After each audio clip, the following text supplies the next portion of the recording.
매일 아침을 뉴스로 깨웁니다. YTN 라디오 출발 새아침.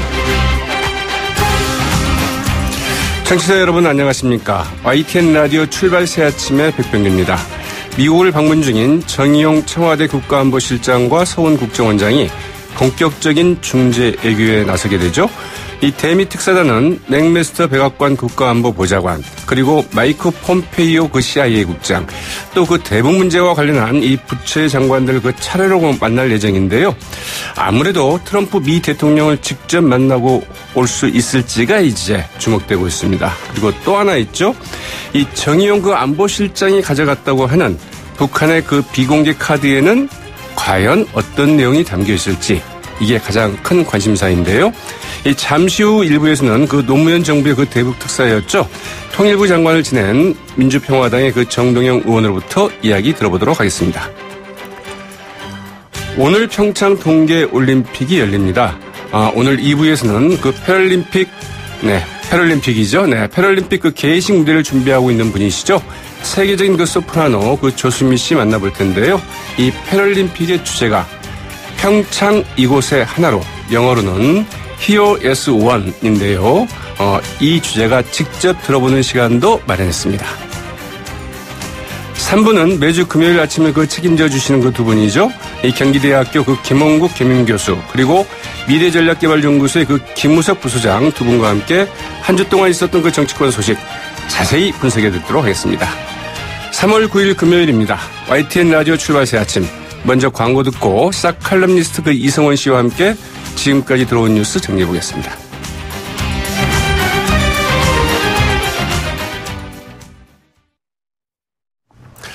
매일 아침 출발 새 아침 뉴스로 열어주시는 분이죠.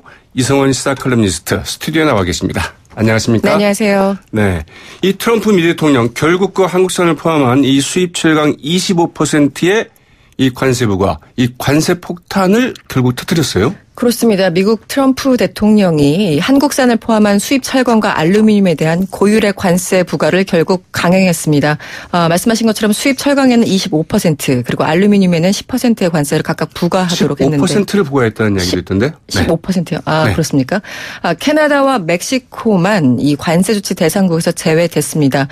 사실 어제 그 백악관에서 일부 국가가 제외될 수 있다고 해서 캐나다와 멕시코뿐만 아니라 혹시 우리나라도 포함되는 거 아닌가 약간 기대를 하셨던 분들은 지금 상당히 실망스러울 수밖에 없는데요. 트럼프 대통령은 미국 무역 확장법 232조를 근거로 이 같은 명령에 서명을 한 겁니다. 말씀드렸던 이 무역 확장법이라는 것은요, 미국의 안보 침해를 이유로 대통령이 직권으로 특정 수입품에 대해서 무역 제재를 가할 수 있도록 하는 겁니다. 네. 일단 우리 통상 관계자들 굉장히 그 고심이 깊은 것 같은데요. 이런 얘기를 했습니다. 캐나다와 멕시코는 미국의 나프타 재협상 전략상 배제된 것이라고 지적을 했고요. 관세 조치가 발효되기 전까지 남은 보름 동안 다시 한번 관세 면제의 타당성을 설득하는 데 최선을 다하겠다고 말했습니다. 네, 제가 그 앞서 이 알루미늄은 그 15%라고 했는데 네, 10%가 맞고요. 네. 제가 다른 좀 기사에서 15% 봤는데 기사를 너무 많이 읽으신 겁니다. 네. 그러게 말이죠. 네. 자, 그 안희정 그 전 충남지사 어제 그 기자회견을 좀 예고를 했지만 결국 이제 그 전격 취소를 했죠? 그렇습니다. 원래 어제 오후 3시에 입장을 밝히려 했지만 1시경에 취재진들에게 문자를 보내서 이 일정을 취소했습니다. 아무래도 추가 피해자의 폭로가 나오면서 더 부담을 느낀 것 같습니다. 네. 안전지사 측은 이런 얘기를 했네요. 이 검찰에 출석하기 전에 국민과 충남도민 여러분 앞에서 머리 숙여 사죄드리고자 했지만 모든 분들이 최대한 빠른 시일 내에 검찰에 출석해서 수사에 성실하게 협조하는 것이 우선적인 의무라는 판단에 따라서 기자회견을 취소하기로 했다고 밝혔습니다. 그러면서 검찰을 향해서는 한시라도 빨리 소환을 해달라고 부탁을 했고요. 네. 성실하게 임하겠다 이렇게 언급하기도 했습니다. 관련해서 이번 그 성폭력 고소 사건을 수사하고 있는 서울 서부지검이죠. 이 검찰은 안 지사의 출국을 금지했고요. 강제 수사에 착수했습니다. 김지은 씨가 그 성폭행당한 장소로 지목했던 서울 마포구의 한 오피스텔을 압수수색해서요. CCTV 영상을 확보하고 분석 중이라고 합니다. 네. 처음부터 뭐 안 하겠다고 했으면 모르겠는데 또 기자회견을 좀 하겠다고 했다가 취소를 하니까 이에 대한 좀 비난 여론도 좀 많이 나오고 있죠. 그렇습니다. 이게 사실 기자회견을 한다고 해서 달라지는 건 아닌데 저 개인적으로는 기자회견을 했어도 욕먹고 안 했어도 욕먹고 지금 그런 상황이 아닌가 싶어요. 뭐 기자회견에 나와서 좀 무슨 말을 할 수 있었을까 싶죠. 그렇죠. 할 말이 없을 것 같습니다. 네. 자, 이 굉장히 좀 충격적인 소식인데요. 이 박근혜 전 대통령의 그 탄핵 정국 당시에 군 수뇌부가 그 이수령을 발동을 해서 이 소요 사태 발생할 때는 그 무력으로 진압하는 방안을 그 논의했다. 이런 주장이 나오지 않았습니까? 네, 박정희 시대도 아니고 어떻게 이런 거를 검토를 했다라는 게 만약에 사실이면 정말 충격적입니다. 네. 어제 인권센터의 폭로로 알려진 사실인데요. 어제 그 임태훈 군 인권센터 소장이 기자회견을 열었습니다. 이 복수의 제보자에 따르면 2016년 12월 9일 국회에서 박 전 대통령 탄핵 소추안이 가결되자 당시 육군 수도 방위사령관이 직접 사령부 회의를 주재하면서 소요 사태 발생 시 무력 진압을 구체적으로 논의했다고 폭로했습니다. 특히 군 관계자들이 대통령령인 위수령을 근거로 병력을 동원하려 했고 이 때문에 당시 한민구 국방부 장관이 위수령 폐지에 반대했다고도 주장했습니다. 네. 많은 분들 아시겠지만 위수령이라는 거는 대통령의 명령만으로 치안 유지에 육군 병력을 동원하는 조치입니다. 굉장히 강력하고 무서운 조치죠. 이 대통령이 국회 동의 없이 군대를 동원할 수 있는 유일한 법령이라고 합니다. 그렇죠. 그 1974년에 이제 위수령을 발동을 해서 대학에 있는 서울에 있는 거의 모든 대학에 다 이제 군인들이 그 진주를 했던 이제 이런 사례도 좀 있었죠. 말 그대로 70년대 얘기인데요. 네. 역시 아버지와 딸은 같은 건지 박근혜 전 대통령 당시에 만약에 검토됐다면 그렇죠. 역사를 다시 돌린 거죠. 네. 자, 이 국방부가 이제 이 이수령을 좀 폐지하는 방안을 좀 검토하고 있다는 소식이기도 한데요. 네, 국방부 관계자는 위수령 존치 여부에 대한 심층 연구가 필요해서 지난해부터 연구 용역을 진행하고 있다고 밝혔습니다. 아무래도 폐지를 포함해서 여러 가지 위수령 관련 문제를 검토하고 있는 것 같은데요. 군 인권센터에 따르면 더불어민주당 이철희 의원은 탄핵소추안이 국회에서 가결됐던 그 이후 시점이죠. 2016년 12월과 작년 2월에 두 차례에 걸쳐서 국방부에 위수령 폐지 의견을 질의한 바가 있다고 합니다. 네. 여기에 대해서 합동참모본부가 이 위수령 폐지 의견을 국방부에 보고했지만 당시 한민구 장관은 존치 의견으로 검토하라고 지시했다고 합니다. 이 탄핵 정국 당시 촛불 시위와 맞물려서 박근혜 정부 국방부가 도대체 어떤 생각을 했었는지 정말 궁금해지는 부분입니다. 그 헌법재판소에서 탄핵 심판이 기각이 되면 곧바로 이수령을 발동하려 했다. 이제 이런 이야기죠. 네, 그렇습니다. 자, 이명박 정부 당시에 그 민정수석을 역임했던 이 정동기 변호사. 지금 이제 그 검찰 소환을 앞두고 있는 이명박 전 대통령의 그 변호인단에 그 참여를 하고 있는데 이게 그 현행법에 저촉될 수 있다. 이제 이런 논란이 좀 나오고 있죠. 그렇습니다. 정 변호사는 2007년 당시에 대검찰청 차장검사로 재직을 했습니다. 당시 검찰은 이명박 대통령 후보의 도곡동 땅 그 차명 보유 문제 그리고 BBK 주가 조작 의혹 등을 수사했던 그 당시입니다. 2007년이니까요. 이 때문에 당시 검찰 수뇌부였던 정 변호사가 100억 원대 뇌물 혐의를 받고 있는 이 전 대통령의 사건을 수임하는 것은 변호사법에 저촉될 가능성이 있다. 이런 지적이 나온 겁니다. 변호사법에 따르면요. 이 공무원 또는 중재인으로서 직무상 취급하거나 취급하게 된 사건은 맡지 못하도록 돼 있습니다. 네. 관련해서 대한변호사협회 지금은 이 사실관계 등을 확인하고 있는 것으로 전해졌습니다. 네, 사실 그 자신이 그 수사했던 사건에 변호를 맡는다는 게 좀 말이 안 되는 거 아니겠어요? 그렇죠. 예상충이 되는 거니까요. 이거는 좀 말이 안 된다고 저는 생각을 합니다. 네. 자, 이 그 김정은 그 노동당 위원장이 그 동생인 그 김여정 당 그 중앙위원회 그 제1부부장을 미국의 그 특사로 보내는 방안을 그 검토 중이라는 그 예순 보도도 좀 나왔죠? 네, 홍콩 사우스차이나 모닝포스트 보도입니다. 8일 보도한 내용인데요. 흥미로워서 가져왔습니다. 익명을 요구한 한국 외교 소식통을 인용했습니다. 이 신문은 이런 얘기를 했네요. 정의용 실장이 이번 주 맥메스터 국가안보보좌관과 만나서 여러 메시지를 전달할 예정이고 여기에는 김여정을 미국의 특사로 보내는 방안이 포함될 수 있다고 얘기했습니다. 네. 또 김정은에게는 트럼프 행정부에 전달할 메시지가 있고 이 메시지의 내용이 매우 파격적이고 특이하다고 표현했고요. 김정은은 김여정을 현재 북한의 가장 강력한 무기로 인식하고 있다. 이런 내용의 보도가 나와서 전해드립니다. 네. 가장 강력한 무기이다 보니까 설령 보낸다고 하더라도 이 미국에서 이를 좀 받겠다고 할지 좀 모르겠습니다. 그래도 뭐 직함도 있고 어쨌든 김정은의 아바타 같은 역할을 할 테니까 가능할 것 같기도 한데요. 네. 네. 자, 오늘 말씀 고맙습니다. 네, 고맙습니다. 지금까지 이승원 시사칼럼니스트였습니다.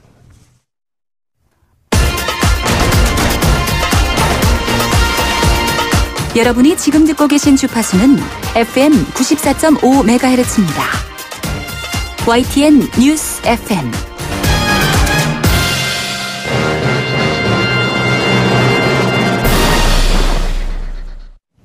김정은 북한 국무위원장이 미국에 보내는 이 별도의 메시지, 즉 이른바 비공개 카드, 히든 카드를 들고 미국을 방문 중인 이 정의용 청와대 국가안보실장과 서훈 국정원장, 이 맥메스터 국가안보보좌관을 비롯해서 미국의 안보 관련한 주요 인사들과 만남을 좀 이어갈 텐데요. 과연 북한 김정은 위원장의 메시지가 담겼다는 히든 카드에는 어떤 내용이 담겨 있을까요? 그리고 이 북미 대화는 물꼬를 틀 수 있을지요. 이 노무현 정부의 대북 특사였죠. 통일부 장관을 지낸 민주평화당의 정동영 의원 전화로 연결돼 있습니다. 안녕하십니까? 네, 안녕하세요, 백 국장님. 네, 오랜만입니다. 어제 네, 러시아에서 바로 돌아오셨다면서요? 예. 제가 러시아 출장에서 돌아와서 목감기 기운이 있어서 네. 좀 소리가 거슬릴 텐데 미안합니다. 네, 무슨 말씀을요. 네, 러시아가 좀 춥지 않았습니까? 영하 18도, 영하 20도 이쯤 되죠, 모스크바는. 아, 그랬군요.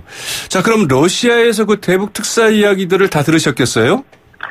그렇죠. 의회와 정부 전문가들을 만나는 과정에서 일월화수 특사 파견 발표, 그다음에 평양에 가고 돌아와서 또 내용을 발표하고 한 것들에 대해서 네. 러시아 정부의 반응을 쭉 볼 수 있었는데요. 네. 아무튼 역사적인 사건으로 평가를 하고 특히 강대국의 힘이 아니라 독립적으로 남북이 네. 한반도의 긴장을 완화시켜 나가는 데 대해서 굉장히 높이 평가하는 분위기였습니다. 아, 그러면 남과 북이, 즉 북과 남이 북한에서 그렇게 좀 제안을 하고 또 직접 평창 동계올림픽에서 참여를 하고 이렇게 네. 남북 관계가 급진전을 될 줄은 러시아에서도 미처 예상치 못했다는 건가요?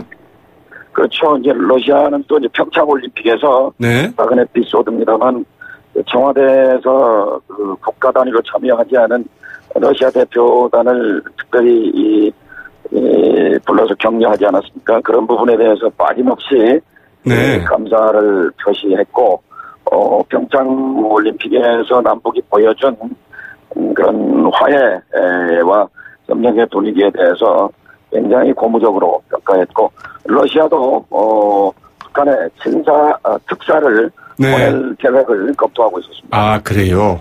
네. 자, 이제 정의용 안보실장과 서훈 국정원장이 지금 이제 미국을 방문 중에 있는데요. 네. 이 특사단이 가져간 북한의 비공개 카드, 즉, 김정은 위원장이 미국에 보내는 별도의 메시지가 과연 무엇일까? 이게 굉장히 좀 궁금해지는데요. 좀 어떻게 보고 계시는지요? 정 실장이 말하기를 미국에 전달할 북한의 입장을 별도로 갖고 있다. 이렇게 말했는데 이 말은 세부적인 내용이라기보다는 네. 저는 통 크게 주고받자 하는 김정은 위원장의 메시지라고 봅니다. 아, 네. 답은 이미 역사 속에 힌트가 들어 있습니다. 18년 전이죠. 2000년 10월에 네. 북한과 미국 간의 공동 커뮤니케에 좀 오래된 북미 관계 비정상적인 적대 관계를 해소하고 네.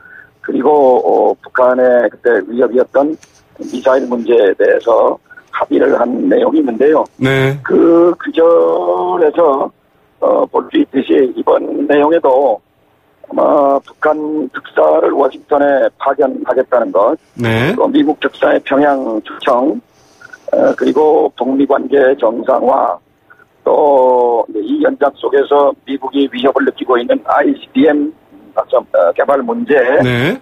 그리고 북미 정상회담에 대한 언급도 저는 들어있을 것이라고 예측을 합니다. 네. 자, 지금 여러분께서는 네, 민주평화당의 정동영 의원 이야기 좀 듣고 계시는데요. 네. 러시아를 방문하고 이제 어제 아침에 바로 돌아오셨다고 하는데, 러시아에서 이제 감기 몸살 등으로 굉장히 좀 힘들어서 이 목소리 상태가 좋지 않습니다. 그러나, 아이고, 미안합니다. 어렵게 좀 시간을 내주셨으니까요. 같이 이야기 좀 들어보도록 하겠습니다. 네. 자, 이제 특히 ICBM 개발 중단과 네. 같은 이제 구체적인 이런 제안을 북한 측이 좀 내놓았을 가능성은 없을까요? 세부 사항에 대한 제안보다는 금방 말씀드린 대로 북미 관계 정상화 과정 속에서 네. ICBM 문제, 또 비핵화 문제 이런 것들을 해결할 수 있다 하는 네. 그런 의지를 전달했을 것이고 그 방법 그 과정에서 북미 정상회담 그러니까 네. 제가 18년 전 2000년 10월 얘기되는데요. 그때는 6.15 정상회담에서 네. 그 평양에 다녀온 김대중 대통령이 중재를 했어요. 네. 외교안보 수석을 바로 다음 날로 워싱턴에 보내가지고 백악관에 이런 메시지를 전했습니다. 평양에서 특사가 올 테니까 좀 받아주면 좋겠다 이런 얘기를 했고 네. 그리고 2000년 10월에 평양 특사가 백악관을 방문하는 거죠. 네. 그리고 그 자리에서 미사일 문제를 해결했고 미국 대통령 클린턴 대통령을 평양에 초청하면서 그 준비를 네. 위해서 그 다음 주에 매들린 올브라이트 국무장관이 또 평양을 방문하게 되는 네. 통 크게 주고받는 그런 조치가 있었는데요. 불행히도 그때 2주 뒤에 3주 뒤에 미국 대통령 선거에서 이제 조지 W 부시 네. 대통령이 당선되면서 모든 게 헝클어져 버린 거죠. 네. 거기에 대해서 북한은 굉장히 큰 아쉬움을 갖고 있습니다. 네. 사실 이제 그 북미 간의 그 대화 재개에서 가장 그 핵심적인 내용이 과연 이제 그 북한에게 그 비핵화 의지가 있는가, 진정성이 있을까 이제 이런 점인데요.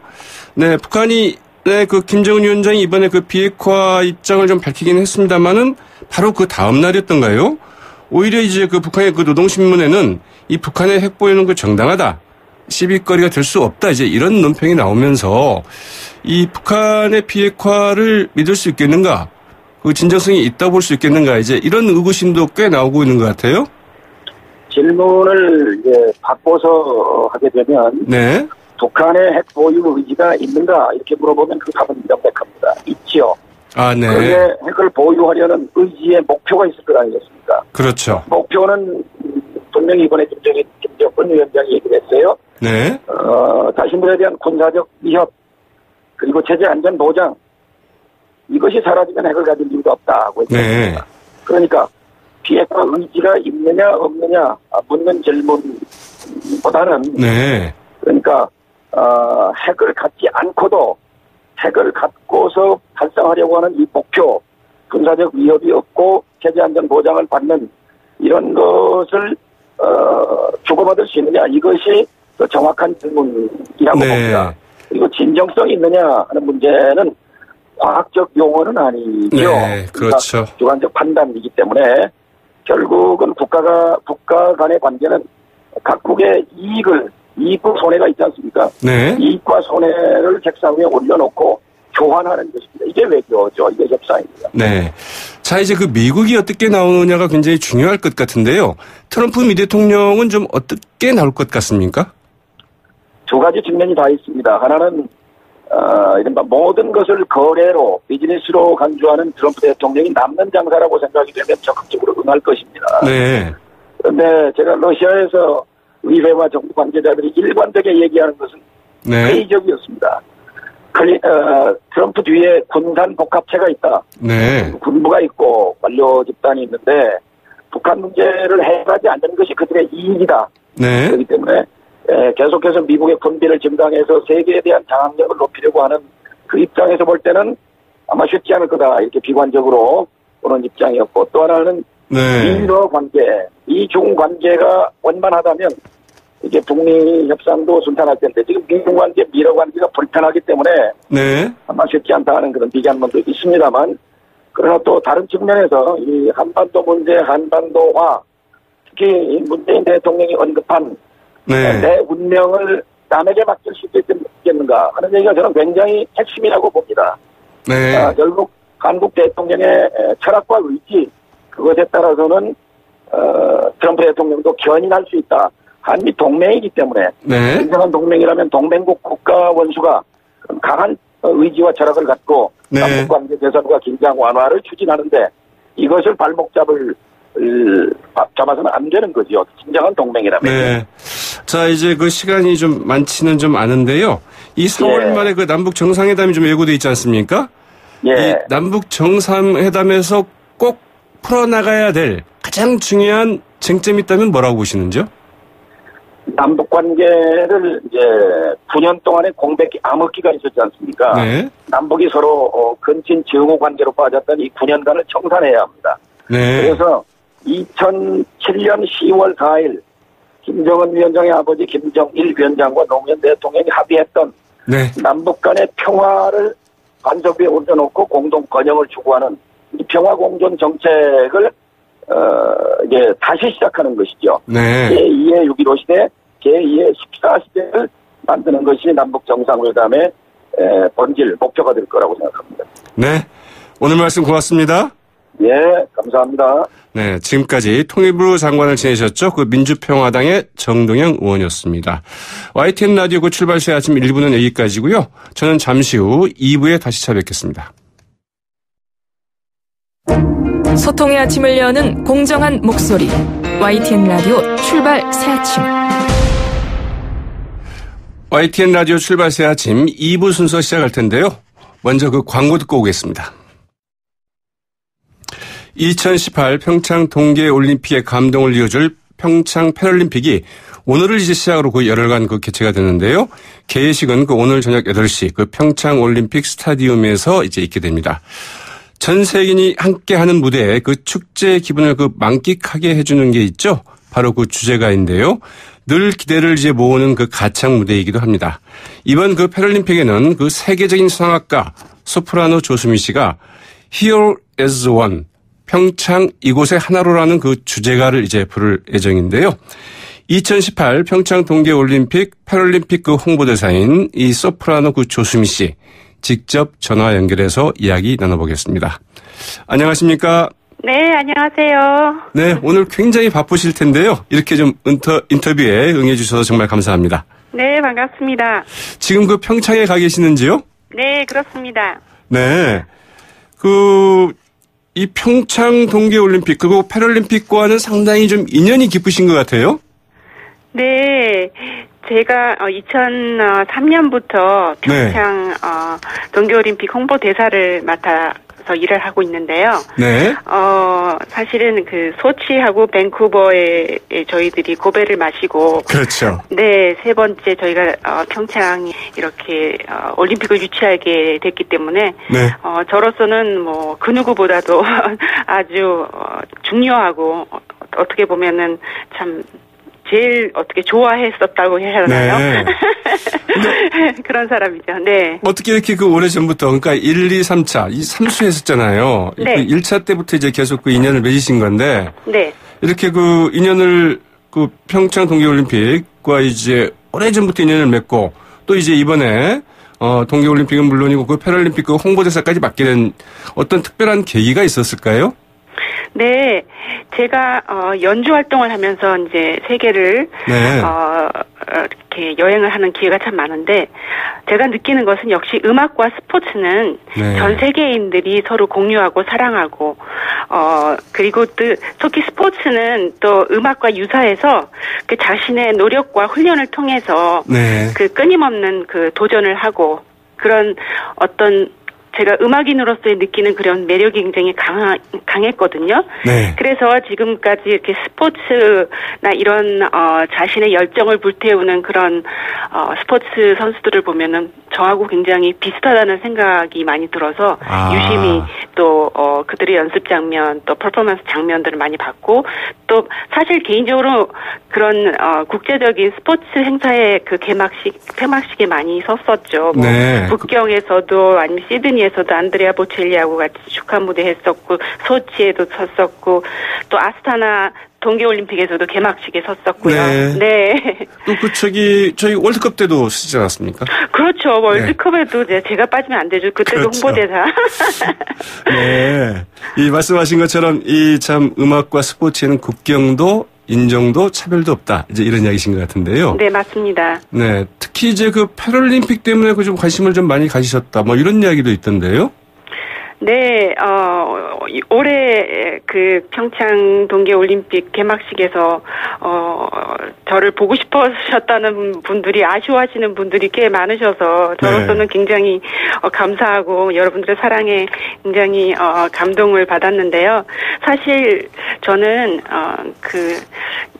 참 많은 무대에 섰고 다양한 이벤트를 하면서 최근에는 이제는 정말 제 스스로가 의미를 찾을 수 있는 네. 그런 일들에 저희 소중한 시간을 써야 되겠다 생각을 많이 했었거든요. 그런데 마침 아주 좀 몇 달 전에 패럴림픽 쪽에서 선생님께서 하시는 그런 모든 일과 또 이번 패럴림픽에 또 그 의미가 굉장히 맞다. 그래서 개막식에 꼭 나와주십사 하는 그 연락을 받고서 얼마나 제가 기뻤는지 정말 하겠다고 제가 꼭 나오겠다고 그렇게 약속을 드렸었거든요. 네. 그래서 참 저는 너무나 행복하고 오늘 있을 개막식에 사실 굉장히 춥대요. 지금 눈도 많이 쌓이고 네. 물론 TV에서 보시는 여러분들이 이렇게 TV에서 보시는 개막식 장면은 굉장히 멋있겠지만 사실은 엊그제 연습할 때도 정말 눈바람이 치고 네. 너무너무 춥고 고생하시고 준비하시는 분들이 정말 많으시더라고요. 그래서 그렇죠. 네, 더욱더 힘내야 될 것 같아요. 네. 그래요. 참 여러 가지 정말 아쉬운 대목이 평창 동계올림픽 끝나면 이제 올림픽이 이제 끝났구나 이렇게 생각하시는 분들도 좀 많다는 건데요. 네. 네. 오늘이 패럴림픽 개막일인지도 좀 모르시는 분도 꽤 많은 것 같아요. 네. 네, 아직 평창의 열정은 끝나지가 않았습니다, 여러분. 그렇죠. 네. 네, 네. 맞습니다. 네, 그리고 선진국일수록, 그리고 좀 더, 우리의 뭐라 그럴까요, 강인한 모습, 우리가, 좀 아직도 좀 보호해야 하고, 또 네. 보이지 않는 곳에서 우리의 힘이 필요한 분들에게는 정말 함께 해줘야 할 그런, 멋진 10일간의, 경기이기 네. 때문에, 네, 다들 초대합니다. 패럴림픽에 대한 사랑이 정말 남다르신 것 같은데요. 네. 이번에 이제 평창 동계올림픽과 이 패럴림픽 홍보대사를 맡으신 것도 바로 이제 패럴림픽 때문이다. 즉 장애인에 대한 관심 때문이다. 이렇게 말씀을 많이들 하신 것 같은데. 네, 맞습니다. 이 장애인에 대해서 이렇게 관심을 갖게 된 어떤 이유가 있을까요? 네, 사실 개인적인 얘기가 조금 들어가요. 네. 제가 한 몇 년 전에 운동을 하다가 발목을 크게 다친 적이 있어요. 네. 네, 사실은 그거 굉장히 개인적인 얘기라 언론에도 보도도 안 됐고 아무한테도 얘기를 안 했는데 어떤 운동을 하시다가 다치셨는지요? 사실은 굉장히 간단한 일이었어요. 네. 트레이닝 머신에서 이렇게 운동을 하고 이제 다리가 많이 피곤한 상태에서 내려오다가 네. 그 스텝을 못 보고 제가 발목을 삐걱한 건데 그렇죠. 그게 바로 브라질 공연 날이었어요. 그런데 그때는 별로 심각하게 생각을 안 했는데 공연하기 한 3시간 전부터 발목이 부어오르면서 네. 신발을 신을 수 없고 걸을 수 없을 정도로 악화가 되더라고요. 근데 공연을 해야 하니까요. 그렇죠. 그래서 이제 공연을 했는데 그리고서 다음날 또 다른 나라를 이제 여행을 하기 위해서 비행기를 타야 되는데 그때는 제가 걸을 수도 없고 네. 발목도 너무 붉고 그래서 휠체어를 타고 비행을 했어요. 장거리를 유럽을 다시 오느라. 그러면서 건 3달 동안 제가 그래도 제가 약속된 무대는 다 서야 되기 때문에 네.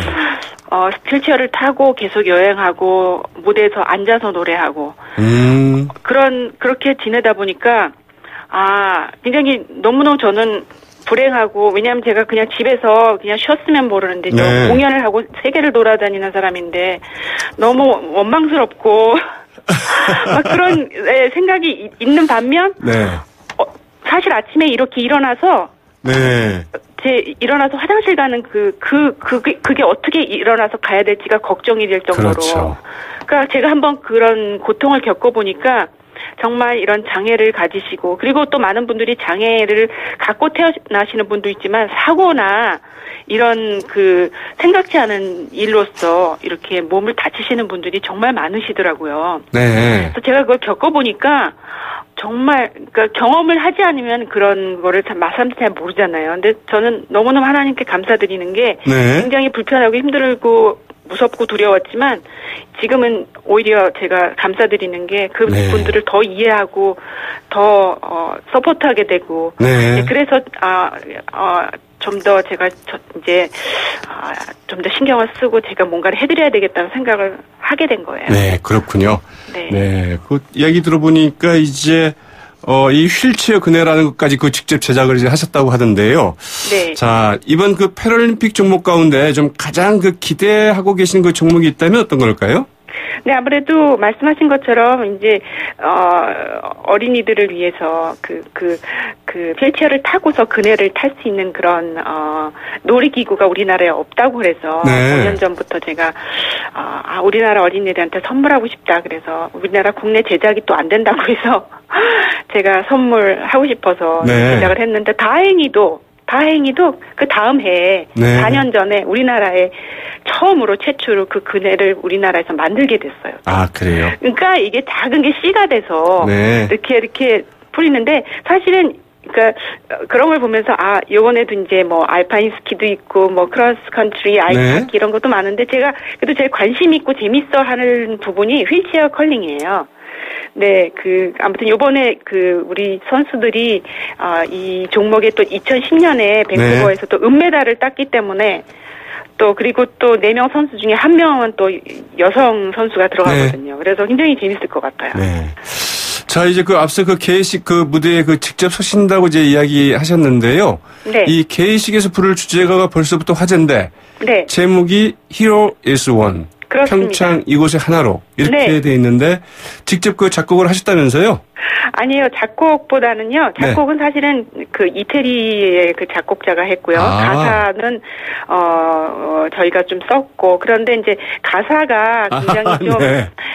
신경을 많이 썼어요. 왜냐하면은 이게 Here as One 평창에서 그러니까 사실은 저희 처음 평창이 우리 홍보할 때 세계 사람들이 평창이 어디 있는 줄도 몰랐어요. 그렇죠. 정말 네. 힘들고 그렇지만 지금은 평창은 세계 사람들이 사랑하고 이제 좋아하는 곳으로 변했잖아요. 네. 그렇기 때문에 저는 이제 그 노래 가사 중에 어둠 속에 한 줄기 그 빛을 따라서 또 우리 한국 대한민국의 운명을 넘으리라 우리 함께라면 이런 가사를 저희가 이제 안에다 썼는데 사실은 굉장히 이번 올림픽이 성공적이고 또 우리 패럴도 계속 성공적으로 마칠 텐데 이 열정이 우리를 움직인다라는 그게 팩트가 이번에는 정말 프루브가 된 것 같아서 너무 자랑스럽고 행복하고 떳떳하고 기대가 큽니다. 네.